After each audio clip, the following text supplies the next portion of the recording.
Who are you and what do you do? We started already? We did. My name is Mike Butcher. I write for TechCrunch.com and I also write and edit TechCrunch Europe, and we are now building out TechCrunch Europe to be the go-to destination for technology startups and companies in Europe. Wow, great. Tell us your normal day. What does it look like? So the normal day would wake up, look at RSS feeds, check Twitter, see what's going on in the scene, write the stories that we've already have scheduled, take calls from PR companies, take calls from startups, go out and do some meetings, do some more writing, meet the people for a networking event a lot of the time in London, because there's always something going on in London, and then eventually start writing again. That sounds cool. Like you said, Twitter. Are you a big Twitter fan?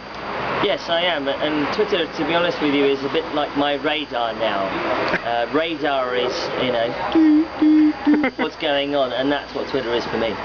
Is it your favorite startup right now, or is there another one that's quite hot? Well, I mean, I think it's no longer particularly a startup, although I suppose it's still under 3 years old. But it's definitely been extremely disruptive to the scene. I have other startups. I mean, weirdly enough, I like startups that are based on Twitter now, because Twitter's such a huge platform now. So I quite like startups like Zentify, who pull intelligence from the cloud of Twitter and things like that. So there's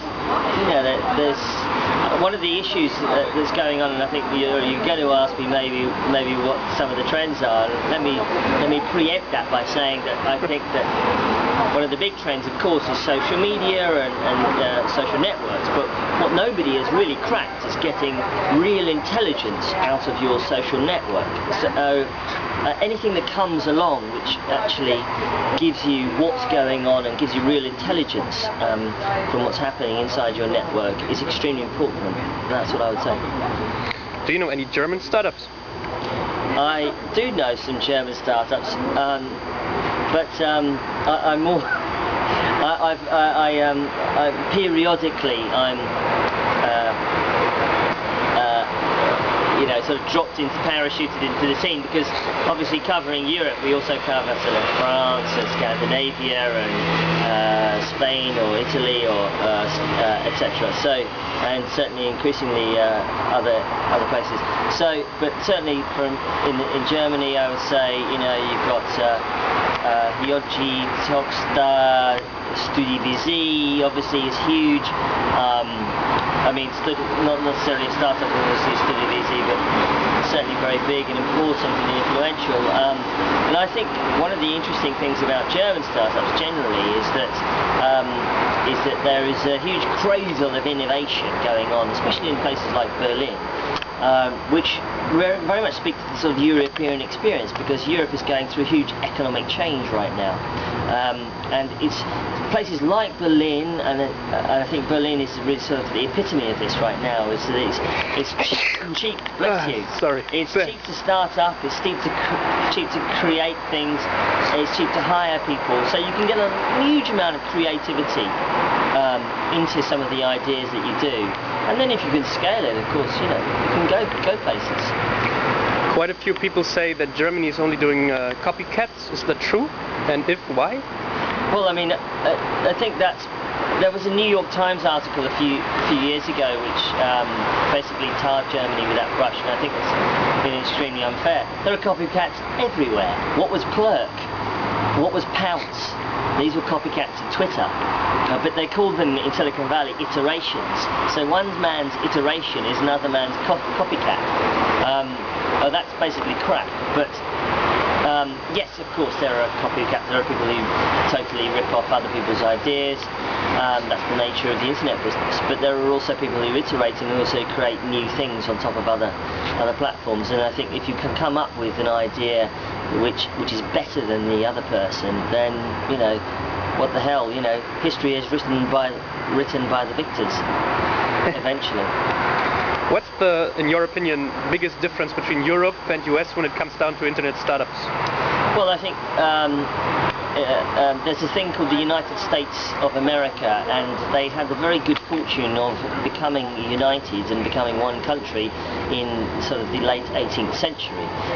Europe has only just started that process, and probably will take a very, very long time to really become a truly united entity, even though many young people today certainly feel themselves that they are European rather than necessarily truly sort of nationalistic. So in a sense the United States is a head start, but I think there's some big trends like centralisation of capital, centralisation of innovation in a place like Silicon Valley has been extremely helpful. And of course we heard today at the TechCrunch event in Berlin that you know, America has a big head start. You know, people were online more. There was a huge critical mass online before anyone else was in Europe years before. So we are a certain amount coming behind. But I think there are some interesting trends. Certainly in mobile, we're extremely much more advanced, I think, than the US in terms of adoption. What we've got to get a handle on is the platforms, because really the platforms are now the real players now. And of course, you know, Apple has pulled it out of the bag and done the iPhone, which has been a fantastic platform. But yeah, Android's going to be an awesome platform as well, and with any luck, Nokia might get its act together as well. Okay, maybe last question. Where do you see TechCrunch and especially yourself in 2 years from now? Well, I think TechCrunch is... I hope that TechCrunch never really loses its passion and its shoot from the hip attitude, because that's kind of the brand, how Mike Harrington built what he built, and that's the kind of thing that we want to build in Europe as well. A fairly no-nonsense approach. We don't want to be cheerleaders for the sake of it. We're here to kind of kick things around and knock them into shape and work out what's good and what's not good. So hopefully in 2 years' time we'll still be doing the same. Cool, thanks.